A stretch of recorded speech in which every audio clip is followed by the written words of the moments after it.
प्यारे छात्रों, आज का जो हमारा टॉपिक है वो है किसी दशमलव संख्या को कैसे घटाते हैं। यहाँ पे देखो, मैंने दोनों टाइप के क्वेश्चंस लिए हैं जिसके अंदर एक पूर्णांक है, उस पूर्णांक में से मुझे दशमलव संख्या को घटाना है, यानी बाकी करना है, व्यवकलन करना है, राइट। इसी प्रकार दोनों दशमलव संख्या लिए और किस ढंग से इसको घटाएंगे तो आपको अच्छे ढंग से दोनों क्वेश्चंस के द्वारा समझ में आ जाएगा और भविष्य में किसी भी प्रश्नों को आप कर पाएंगे, चाहे कितना भी बड़ी संख्या आपके पास में आए। ठीक है, तो सबसे पहले मैं यहाँ पे 8 में से घटा रहा हूँ 2.3 को।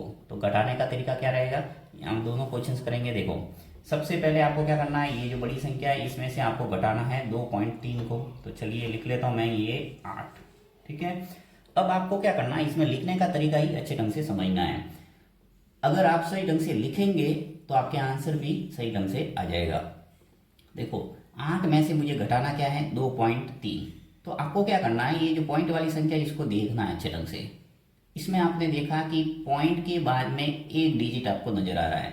ठीक है, तो आपको क्या करना है, जो बिना पॉइंट वाली संख्या है उसको भी पॉइंट लगा के पॉइंट वाली संख्या में बदल दो। कैसे, देखो पॉइंट के बाद में यहाँ एक डिजिट है तो यहाँ पर भी एक डिजिट जीरो के रूप में लिख दो, क्योंकि हमें पता है कि पॉइंट के बाद में जो जीरो लगाते हैं उसका कोई मतलब नहीं है, यानी ये 8 है वो 8 ही रहेगा, यहाँ 80 नहीं बनाएंगे, राइट। ये 8 ही है, पॉइंट के बाद में जो जीरो लगाया है सिर्फ हमें सवाल को हल करने के लिए ये काम आएगा।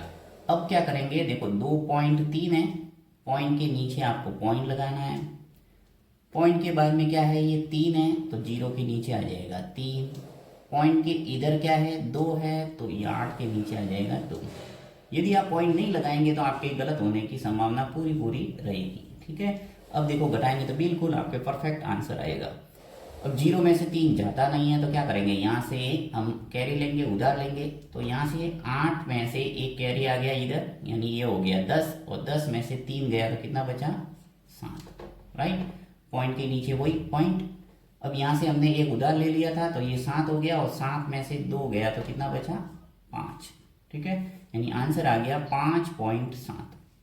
तो मुझे लगता है आपको अच्छे ढंग से समझ में आ गया होगा। चलिए एक और क्वेश्चन करते हैं जिससे बिल्कुल आपके कंसेप्ट क्लियर हो जाएगा कि किस ढंग से पॉइंट वाली संख्याओं को घटाते हैं।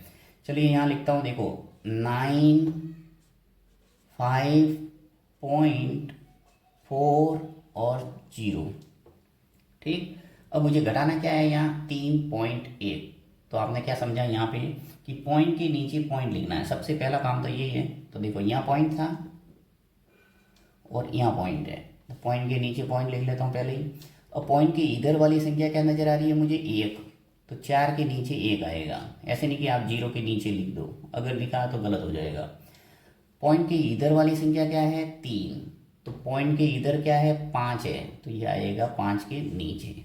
ठीक है, अब जहाँ आपको जिस संख्या के नीचे कोई नज़र नहीं आ रहा है वहाँ आप 0 लगा के हल कर सकते हैं। देखो यहाँ कुछ नज़र नहीं है आ रहा है तो यहाँ 0 लगा दो, यहाँ 9 के नीचे कुछ नहीं है तो 0 लगा दो। अब इसको माइनस करो तो जिससे आपके परफेक्ट आंसर आएगा। 0 में से 0 घटाया तो 0 ही आएगा। 4 में से 1 गया 3, पॉइंट के नीचे पॉइंट। 5 में से 3 गया 2, और 9 में से 0 गया 9। ठीक है, तो आंसर आ गया हमारा 92.30। तो मुझे लगता है आपको अच्छे ढंग से पॉइंट वाली बाकी है वो अच्छे ढंग से आ गई होगी। मैं आपको एक क्वेश्चन दे रहा हूँ और इसका आंसर जो कमेंट बॉक्स में लिखेगा मैं समझ जाऊंगा उसने अच्छे ढंग से इस वीडियो को देखा है। ठीक है, तो 5 माइनस 2.3। ठीक है, इसका आंसर मुझे कमेंट बॉक्स में जरूर लिख कर बताना। Thank you.